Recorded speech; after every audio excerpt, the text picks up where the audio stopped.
Hi friends, ನಮಸ್ತೆ. Welcome to the channel ನಿಷ್ಕಲಾಸ್ ಪ್ರಪಂಚ. ಎಲ್ಲರೂ ಹೇಗಿದ್ದೀರಾ? ತುಂಬಾ ಚೆನ್ನಾಗಿದ್ದೀರಾ ಅಂತ ಅಂದ್ಕೊಂಡಿದ್ದೀನಿ. ನಾನು ಕೂಡ ತುಂಬಾ ಚೆನ್ನಾಗಿದ್ದೀನಿ. ಇವತ್ತು ಎಲ್ಲರೂ ಬೇಗನೆ ಎದ್ಬಿಟ್ಟು ರೆಡಿಯಾಗಿದ್ದೀವಿ. ಯಾಕಂದರೆ happy independence day. Happy independence day. Dress ಗಲೀಜಾಗುತ್ತೆ ಹೇಳ್ತಿದ್ದೀನಿ. ಯಾಕಂದರೆ ಇವತ್ತು ಇಂಡಿಪೆಂಡೆನ್ಸ್ ಡೇ. 3 ಜನನೂ ಕೂಡ ಸ್ಕೂಲಿಗೆ ಹೋಗಬೇಕಿತ್ತು. 3 ಜನ ಅಲ್ಲ, 4 ಜನನೂ ಕೂಡ ನಮ್ಮ ಮನೆಯವರು ಕೂಡ ಬೇಗನೆ ಹೋಗಬೇಕಿತ್ತು. ಅದಕ್ಕೋಸ್ಕರ ಬೇಗನೆ ನಾನೊಂದು 5 o'clockಗೆಲ್ಲ ಎದ್ಬಿಟ್ಟು ಮನೆಯೆಲ್ಲ ಹೆಂಗೂ ವರಮಹಾಲಕ್ಷ್ಮಿ ಕ್ಲೀನ್ ಮಾಡ್ತಿರೋದ್ರಿಂದ ಬೆಳಿಗ್ಗೆ ಏನೂ ಪೂಜೆ ಮಾಡೋದಿರಲಿಲ್ಲ. ಅವತ್ತು ಸ್ಯಾಟರ್ಡೇ ಆಗಿರೋದ್ರಿಂದ ವಾರ ಮಾಡಲೇಬೇಕಿತ್ತು. ಮೊದಲನೇ ಶ್ರಾವಣ ಶನಿವಾರ ಆಗಿರೋದ್ರಿಂದ ಸಂಜೆ ಮಾಡೋಣ, ಸ್ವಲ್ಪ ಎಲ್ಲ ಮನೆಯೆಲ್ಲ ಹೊರಗಿಬಿಟ್ಟಿದ್ದೆ. ಪಾತ್ರೆ ಎಲ್ಲ ಕ್ಲೀನ್ ಮಾಡ್ಕೊತಿದ್ದೆ ಕಿಚನ್ದು ಅಂದ್ಬಿಟ್ಟು. ಅದಾದಮೇಲೆ ನಾನು ಸಂಜೆ ಮಾಡೋಣ, ಇನ್ನೂ ಒಂದು ಸ್ವಲ್ಪ ಪಾತ್ರೆ ಎಲ್ಲ ಇತ್ತಲ್ಲ ಅದನ್ನೆಲ್ಲ ತೊಳೆದ್ಬಿಟ್ಟು ಒಟ್ಟಿಗೆ ಮಾಡಿಕೊಂಡ್ರೆ ಆಯಿತು ಅಂದ್ಬಿಟ್ಟು ನಾನು ಆವಾಗ ಬೆಳಿಗ್ಗೆನೇ ಪೂಜೆ ಎಲ್ಲ ಮಾಡೋಕ್ಕೆ ಹೋಗಲಿಲ್ಲ. ಬ್ರೇಕ್ಫಾಸ್ಟ್ ಎಲ್ಲ ಮಾಡಿ ಮತ್ತು ಮಧ್ಯಾಹ್ನಕ್ಕೂ ಕೂಡ ಅಡುಗೆ ಕೂಡ ಮಾಡಿಟ್ಬಿಟ್ಟೆ. ಯಾಕಂದರೆ ಅಲ್ಲಿಂದ ಬಂದುಬಿಟ್ಟು ಬಿಸಿಲಲ್ಲಿ ಮಕ್ಕಳು ಏನಾದರೂ ಕೇಳ್ತಾರಲ್ವ ಬಂದ ತಕ್ಷಣ, ಅದಕ್ಕೋಸ್ಕರ ಸಾಂಬಾರೆಲ್ಲ ಮಾಡಿಟ್ಬಿಡೋಣ ಅಂತ ಮಾಡಿಟ್ಟೆ ಬೆಳಿಗ್ಗೆನೆ. ಮಕ್ಕಳು ಕೂಡ ಹಾಲು ಎಲ್ಲ ಕುಡ್ಕೊಂಡು ರೆಡಿ ಆದರು. ನನ್ನ ದೊಡ್ಡ ಮಗಳಿಗೆ ಮಾರ್ಚ್ 1 ಇತ್ತು, ಅವಳು ಬೇಗನೆ ಹೋಗಬೇಕಿತ್ತು 7:30ಗೆಲ್ಲ.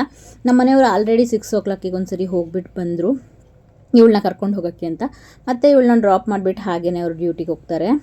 ಇವಳದು ಪ್ರೋಗ್ರಾಮ್ ಸ್ಟಾರ್ಟ್ ಆಗುತ್ತೆ 8:30ಗೆಲ್ಲ ಅಂತ ಅಂದ್ಕೊಂಡು ನಾನು ಕೂಡ ರೆಡಿ ಆದೆ. ಇವರಿಬ್ಬರನ್ನ ಡ್ರಾಪ್ ಮಾಡಿಬಿಟ್ಟು ಸ್ಕೂಲಿಗೆ ಚಿಕ್ಕವ್ರನ್ನ ಫಸ್ಟ್ ಹೋಗಿಬಿಟ್ಟು ಅವಳದು ಪ್ರೋಗ್ರಾಮ್ನ ನೋಡ್ಕೊಂಬಂದ್ಬಿಡೋಣ. ಮಾರ್ಚ್ 1 ಅಲ್ವಾ, ಬೇಗ ಇರುತ್ತೆ, ಗೆಸ್ಟ್ ಎಲ್ಲ ಇನ್ವೈಟ್ ಮಾಡ್ತಾರಲ್ವ, ಆ ಟೈಮಿಗೆ ಮುಗ್ದು ಹೋಗ್ಬಿಡುತ್ತೆ ಅಂದ್ಬಿಟ್ಟು ನಾನು ಫಸ್ಟ್ DMS ಸ್ಕೂಲಿಗೆ ಬಂದೆ, ನನ್ನ ಮಕ್ಕಳು ಸ್ಕೂಲಿಗೆ. ಅಲ್ಲಿ ಇವನೇ ಫಸ್ಟ್ ಬಂದಿದ್ದು, ಆದರೆ ಇವ್ರ ಟೀಚರ್ಸ್ ಬಂದಿದ್ದರು. ನಾನು ಹೇಳಿದೆ ನನ್ನ ದೊಡ್ಡ ಮಗಳದ್ದು ಪ್ರೋಗ್ರಾಮ್ ಇದೆ, ಅದು ನೋಡ್ಕೊಂಬರ್ತೀನಿ ನಾನು, ಅದಕ್ಕೆ ಒಂದು ಸ್ವಲ್ಪ ಬೇಗ ಕರ್ಕೊಂಬಂದಿದ್ದೀನಿ ಅಂದಿದ್ದಕ್ಕೆ ಓಕೆ ಮೇಡಮ್ ಬರ್ತಾ ಇದ್ದಾರೆ. ಮತ್ತು ಕಾಲೇಜ್ ಪ್ರೋಗ್ರಾಮ್ಸ್ ಕೂಡ ಸ್ಟಾರ್ಟ್ ಆಗಿತ್ತು ಅಲ್ಲಿ. ಆವತ್ತು ಅವ್ರ ಸ್ಕೂಲಿಂದ ರ್ಯಾಲಿ ಇತ್ತು, ತುಂಬ ದೊಡ್ಡದು ಫ್ಲ್ಯಾಗ್ಸ್ನ ಬೋಗಾದಿಯಿಂದ ಸ್ಕೂಲ್ವರೆಗೂ ಫ್ಲ್ಯಾಗ್ಸ್ ಹಿಡ್ಕೊಂಬಂದಿದ್ರು. ಎಲ್ಲರೂ ಕಾಲೇಜಲ್ಲಿ ರ್ಯಾಲಿ ಇತ್ತು, ಅದನ್ನೆಲ್ಲ ಮುಗಿಸ್ಕೊಂಡು ಬಂದ್ಬಿಟ್ಟು ಫ್ಲ್ಯಾಗ್ ಹಾಸ್ಟಿಂಗ್ ಎಲ್ಲ ಅವ್ರು ಕೂಡ ಮುಗಿಸ್ಕೊಂಡು ಪ್ರೋಗ್ರಾಮ್ನ ಎಂಡ್ ಮಾಡ್ತಾಯಿದ್ರು. ಅದಾದಮೇಲೆ ಇವ್ರದ್ದು ಸ್ಟಾರ್ಟ್ ಆಗೋದು ಅಂತ ಹೋಗ್ತಾ ಮಧ್ಯದಲ್ಲಿ ಗಾಡಿನೇ ಕೈ ಕೊಡ್ತು ನನಗೆ. ಗಾಡಿ ಕೆಟ್ಟೋಗ್ಬಿಡ್ತು. ನನಗೆ ಏನಾಯಿತು ಅಂತ ಗೊತ್ತಾಗಲಿಲ್ಲ. ಯಾಕಂದರೆ ನಮ್ಮ ಮನೆಯವರು ಹಿಂದಿನ ದಿನ ಊರಿಗೆ ಹೋಗ್ಬಿಟ್ಟಿದ್ರು, ಅವರು ಬೇರೆ ಗಾಡಿ ತೊಗೊಂಡು ಹೋಗಿದ್ರು. ಈ ಗಾಡಿ ನಾನು ನೋಡಿಕೊಂಡೇ ಇಲ್ಲ, ಅದ್ರಲ್ಲಿ ಪೆಟ್ರೋಲ್ ಖಾಲಿ ಆಗಿಬಿಟ್ಟಿದೆ. 1.25 ಗಂಟೆ ನನಗೆ ಅಲ್ಲೇ ವೇಸ್ಟ್ ಆಗಿಬಿಡ್ತು. ಅದು ಬೇರೆ ಹತ್ತಿರದಲ್ಲಿ ಯಾವುದೂ ಪೆಟ್ರೋಲ್ ಬಂಕು ಇರಲಿಲ್ವಾ.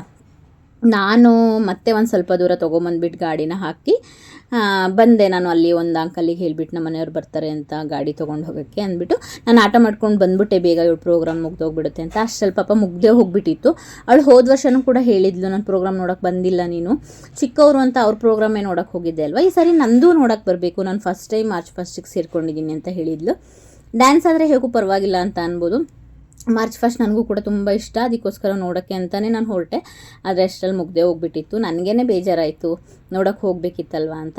ಆಮೇಲೆ ಒಂದು ಕಡೆ ಅನ್ನಿಸ್ತು, 3 ಜನನೂ ಒಂದೇ ಸ್ಕೂಲಿಗೆ ಹಾಕಿದ್ದಿದ್ರೆ ಈ ಜಂಜಾಟಗಳೇ ಇರ್ತಿರ್ಲಿಲ್ಲ ಅಲ್ವಾ ಅಂತಲೂ ಕೂಡ ಅನ್ನಿಸ್ತು. ಅಲ್ಲಿಂದ ಮತ್ತೆ ಬೇಜಾರು ಮಾಡಿಕೊಂಡು ನಾನು ಸ್ವಲ್ಪ ಹೊತ್ತು ವೆಯ್ಟ್ ಮಾಡಿದೆ, ಅವಳು ನನ್ನ ಅಬ್ಸರ್ವ್ ಮಾಡ್ಬೋದೇನೋ ನೋಡ್ಬೋದೇನೋ ಅಂತ. ಆದರೆ ಅವಳು ಅಬ್ಸರ್ವ್ ಮಾಡಿದ್ದಾಳೆ ನನ್ನ. ನೀನು ಬಂದು ಹೋಗ್ತಿದ್ದೆ ಅಲ್ವಾ ಅಮ್ಮ, ಅದು ನಾನು ನೋಡಿದೆ ಅಂತ. ಆಮೇಲೆ ಬಂದ್ಬಿಟ್ಟು ಮನೆಗೆ ಹೇಳಿದ್ಲು. ನಾನು ಹೀಗೆ ಹೇಳಿದೆ, ಗಾಡಿ ಕೈ ಕೊಡ್ತು ಅದಕ್ಕೋಸ್ಕರ ಬರೋಕ್ಕಾಗಲಿಲ್ಲ. ಮತ್ತು ನಾನು ಆಟೋ ಮಾಡ್ಕೊಂಡು ಬಂದ್ಬಿಟ್ಟೆ DMS ಹತ್ರ. ಅಲ್ಲೂ ಕೂಡ ನಾನು ಬಂದಮೇಲೆ ಪ್ರೋಗ್ರಾಮ್ ಸ್ಟಾರ್ಟ್ ಆಗೋಕ್ಕೆ ಮಾಡ್ತಾಯಿದ್ರು. ಪ್ರೋಗ್ರಾಮ್ ಸ್ಟಾರ್ಟ್ ಆಗ್ತಾಯಿತ್ತು. ನಮ್ಮ ಫ್ರೆಂಡ್ಸ್ ಕೂಡ ಇದ್ದರು, ಅಲ್ಲೇ ಚೇರ್ ಇತ್ತು, ಬಂದು ಕೂತ್ಕೊಂಡು ಪ್ರೋಗ್ರಾಮ್ಸ್ನ ನೋಡಿದ್ವಿ. ಬಬ್ಲೂ ಮತ್ತು ಚೋಟೂ ಕೂಡ ಈ 2 ಸಾಂಗಲ್ಲಿ ನನ್ನ ಹುಡುಕ್ತಾಯಿದ್ರು, ಇಬ್ಬರೂ ಕೂಡ. ಯಾಕಂದರೆ ನೋಡಿರಲಿಲ್ಲ ಅಲ್ವಾ, ಮೊದಲೇ ಆಗಿದ್ದಿದ್ರೆ ಫಸ್ಟೇ ಕೂತ್ಕೊಂಡಿರ್ತಿದ್ದೆ ನಾನು. ಅವ್ರಿಗೆ ಗೊತ್ತಿರ್ತಿತ್ತು ಇಲ್ಲೇ ಕೂತಿರ್ತೀನಿ ಅಂತ ಹೇಳಿರ್ತಿದ್ದೆ ಅಲ್ವಾ, ಅಷ್ಟು ನೋಡೋರು. ಇವಾಗ ನಾನು ಮತ್ತೆ ಹೋಗಿ ಬಂದಿರೋದ್ರಿಂದ ಅವ್ರು ವೆಯ್ಟ್ ಮಾಡ್ತಾಯಿದ್ರು. ಮಾರ್ಚ್ 1 ಎಲ್ಲ ನೋಡೋಕ್ಕೆ ಎಷ್ಟು ಚೆನ್ನಾಗಿರುತ್ತೆ ಅಲ್ವಾ. ಅದಾದಮೇಲೆ ನಾನು ಕೂಡ ನಮ್ಮ ಮನೆಯವ್ರಿಗೆ ಫೋನ್ ಮಾಡಿ ಹೇಳಿ ಗಾಡಿ ನಿಲ್ಲಿಸ್ಬಿಟ್ಟು ಬಂದಿದ್ದೀನಿ, ಹೋಗ್ಬಿಟ್ಟು ನೀವು ಅದನ್ನು ತೊಗೊಂಬನ್ನಿ ಅಂತ. ಮತ್ತೆ ನಮ್ಮ ಮನೆಯವ್ರು ಬಂದು ನನ್ನ ಹತ್ರ ಕೀ ಎಲ್ಲ ತೊಗೊಂಡೋಗಿ ಪೆಟ್ರೋಲೆಲ್ಲ ಹಾಕ್ಸ್ಕೊಂಬಂದ್ಬಿಟ್ಟು ಇಲ್ಲಿಗೆ ಕೊಟ್ಬಿಟ್ಟು ಹೋದರು ಗಾಡಿನ. ತುಂಬ ಏನೋ ಒಂಥರ ಗಡಿಬಿಡಿನೇ ಆಗಿಬಿಡ್ತು.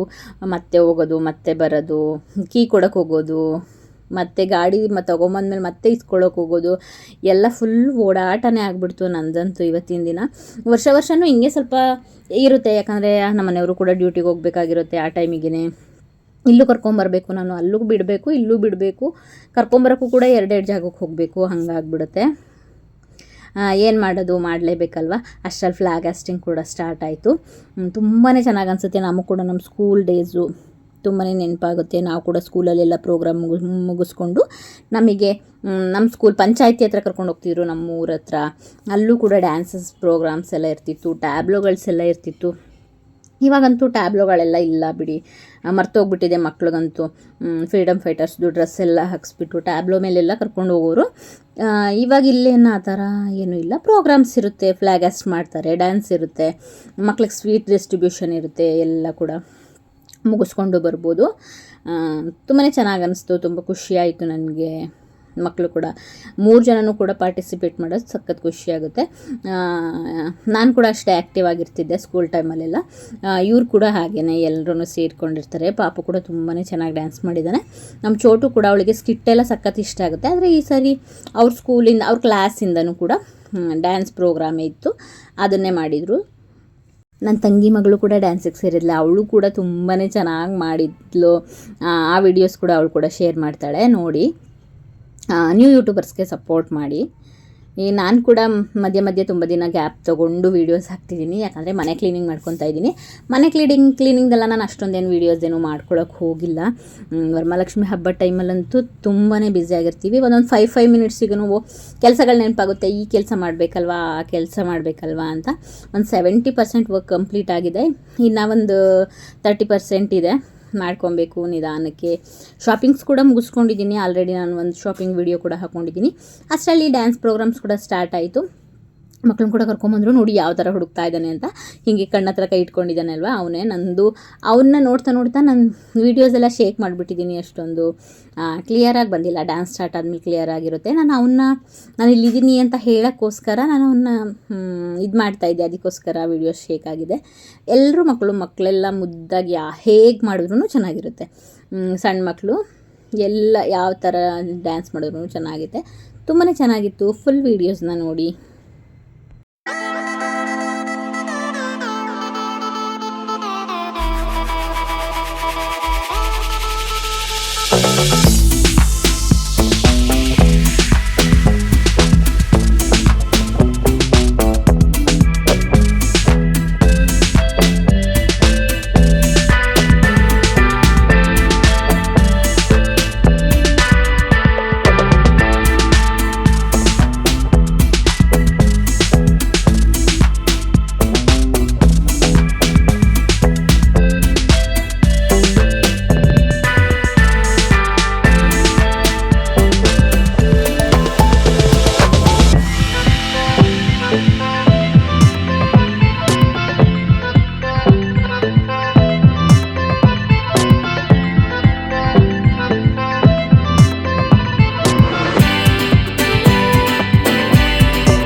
ನಮ್ಮದು ಪ್ರೋಗ್ರಾಮ್ ಎಲ್ಲ ಮುಗಿಸ್ಕೊಂಡು ಪಾಪುನ ಕರ್ಕೊಂಬರಕ್ಕೆ ಹೋಗಬೇಕಿತ್ತು. ಅವ್ರು ಹೇಳಿದ್ರು ಇಲ್ಲ ಸ್ವೀಟ್ಸ್ ಎಲ್ಲ ಕೊಡೋದಿದೆ ಮೇಡಮ್, ಇನ್ನೊಂದು ಡ್ಯಾನ್ಸ್ ಇದೆಲ್ಲ ಅದು ಮುಗಿಸ್ಕೊಂಡೆ ಬನ್ನಿ ಅಂತ. ಅಷ್ಟರಲ್ಲಿ ಚೋಟುದು ಕೂಡ ಸ್ಟಾರ್ಟ್ ಆಗಿಬಿಡ್ತು. ಅವಳದು ಕೂಡ ಒಂದು ಸ್ವಲ್ಪ ಬಂದುಬಿಟ್ಟು ವೀಡಿಯೋಸ್ ಎಲ್ಲ ಮಾಡಿಕೊಂಡೆ. ಅವಳು ಕೂಡ ನನ್ನ ಹುಡುಕ್ತಾ ಇದ್ಲು. ನೋಡಿಬಿಟ್ಟು ಅವಳು ಕೂಡ ಖುಷಿಪಟ್ಟು ನೀಟಾಗಿ ಡ್ಯಾನ್ಸ್ ಮಾಡಿದ್ಲು. ತುಂಬ ಮಕ್ಕಳು ಒಟ್ಟಿಗೆ ಮಾಡಿದ್ರು ಎಷ್ಟು ಚೆನ್ನಾಗಿತ್ತಲ್ವ. ಅವರಿಗೇನು ಬೇರೆ ಡ್ರೆಸ್ ಇರಲಿಲ್ಲ, ಅವ್ರದ್ದು ವೈಟ್ ಯೂನಿಫಾರ್ಮ್ ಇದೆ, ಅದೇ ಡ್ರೆಸ್ಸಲ್ಲಿತ್ತು. ತುಂಬಾ ಚೆನ್ನಾಗಿತ್ತು ಪ್ರೋಗ್ರಾಮು. ಅದಾದಮೇಲೆ ಪಾಪುಗಂತೂ ತುಂಬಾ ಖುಷಿಯಾಯಿತು. ಯಾಕಂದರೆ ಅವನಿಗೆ ಮೂರು ಸ್ವೀಟ್ ಸಿಕ್ಕಿತ್ತು. ಹೇಳ್ತಾ ಇದ್ದ ಅವನು, ನನಗೆ ಎಷ್ಟೊಂದು ಕೊಟ್ಟಿದ್ದಾರೆ ನೋಡು. ಪಾಪು ಅವರಿಗೆಲ್ಲ ಫೋಟೋಶೂಟ್ ಕೂಡ ಮಾಡ್ತಾಯಿದ್ರು ಪಕ್ಕದಲ್ಲೇ. ಎಲ್ಲರೂ ಟೀಚರ್ಸ್ ಜೊತೆ ಎಲ್ಲ ಫೋಟೋಸ್ ಎಲ್ಲ ತೊಗೊತಾಯಿದ್ರು. ಯಾಕಂದರೆ ಮಕ್ಕಳೆಲ್ಲರೂ ಆರೆಂಜು ಗ್ರೀನ್ ವೈಟು ಎಲ್ಲ ಡ್ರೆಸ್ ಹಾಕ್ಕೊಂಡು ಫ್ಲಾಗ್ ಥರನೇ ಕಾಣಿಸ್ತಾಯಿದ್ರು ಮುದ್ದಾಗಿ. ಅಲ್ಲೊಂದು ಸ್ಟೆಪ್ಸ್ ಕೂಡ ಇತ್ತು, ಅಲ್ಲೇ ಫೋಟೋಶೂಟ್ಸ್ ಕೂಡ ಆಗ್ತಾಯಿತ್ತು. ನನಗೆ ಇನ್ನೊಂದು ಕಡೆ ಎಲ್ಲಪ್ಪ ಇನ್ನೂ ಅಮ್ಮು ಫೋನೇ ಮಾಡಲಿಲ್ಲ. ಅವಳು ಪ್ರೋಗ್ರಾಮ್ ಮುಗಿಸ್ಕೊಂಡ್ಮೇಲೆ ಫೋನ್ ಮಾಡ್ತಾಳೆ, ಅದಾದಮೇಲೆ ನಾವು ಹೋಗಿ ಕರ್ಕೊಂಬರ್ಬೇಕು. ಮಾಡಲೇ ಇಲ್ವಲ್ಲ ಅಂತ ಅಂದ್ಕೊತಿದ್ದೆ. ಫೋಟೋಶೂಟ್ ಎಲ್ಲ ಮುಗಿಸ್ಕೊಂಡು ಇಬ್ಬರೂ ಕರ್ಕೊಂಬಿಟ್ಟೆ ಹೋಗೋಣ ಮನೆಗೆ ಅಂತ. ನಾನು ಚೋಟು ಮ್ಯಾಮ್ನು ಕೇಳಿದೆ, ಮ್ಯಾಮ್ ಪ್ರೋಗ್ರಾಮ್ಸ್ ಎಲ್ಲ ಮುಗಿತಲ್ಲ ಕರ್ಕೊಂಡು ಹೋಗೋದಂತ. ಓಕೆ ಮ್ಯಾಮ್ ಕರ್ಕೊಂಡು ಹೋಗ್ಬೋದು, ಸ್ವೀಟ್ ಸಿಕ್ತಲ್ವಾ ಅಂತ ಕೇಳಿದ್ರು. ಓಕೆ ಸಿಕ್ತು ಅಂದಿದ್ದಕ್ಕೆ ನಾನು ಇಬ್ಬರೂ ಕರ್ಕೊಂಡು ಮನೆಗೆ ಡ್ರಾಪ್ ಮಾಡಿದೆ. ಅಷ್ಟರಲ್ಲಿ ಅಮ್ಮು ಕೂಡ ಫೋನ್ ಮಾಡಿದ್ಲು ನಂದು ಪ್ರೋಗ್ರಾಮ್ ಮುಗೀತು ಅಂತ. ಇವರಿಬ್ಬರನ್ನ ನಾನು ಮನೇಲೇ ಬಿಟ್ಬಿಟ್ಟು ಅವಳನ್ನ ಕೂಡ ಕರ್ಕೊಂಬರ್ಲಿಕ್ಕೆ ಅಂತ ಹೋದೆ. ಇವತ್ತಿನ ದಿನ ತುಂಬಾ ಬ್ಯುಸಿಯಾಗಿತ್ತು ನಂದು. ಆ ವೀಡಿಯೋಸ್ ಎಲ್ಲ ನಾನು ನಿಮ್ಮ ಜೊತೆ ಶೇರ್ ಮಾಡ್ಕೊಳ್ಳೋಕ್ಕೆ ಟ್ರೈ ಮಾಡಿದ್ದೀನಿ. ಸ್ವಲ್ಪನೇ ನನ್ನ ವೀಡಿಯೋಸ್ ಎಲ್ಲ ಇಷ್ಟ ಆಗ್ತಿದ್ರೆ ಲೈಕ್ ಮಾಡಿ, ಶೇರ್ ಮಾಡಿ, ನನ್ನ ಚಾನಲ್ನ ಸಬ್ಸ್ಕ್ರೈಬ್ ಮಾಡ್ಕೊಳ್ಳಿ. ನಿಷ್ಕಲಾಸ್ ಪ್ರಪಂಚ ಯೂಟ್ಯೂಬ್ ಚಾನಲ್ನ ಸಪೋರ್ಟ್ ಮಾಡಿ. Thank you so much. Bye bye.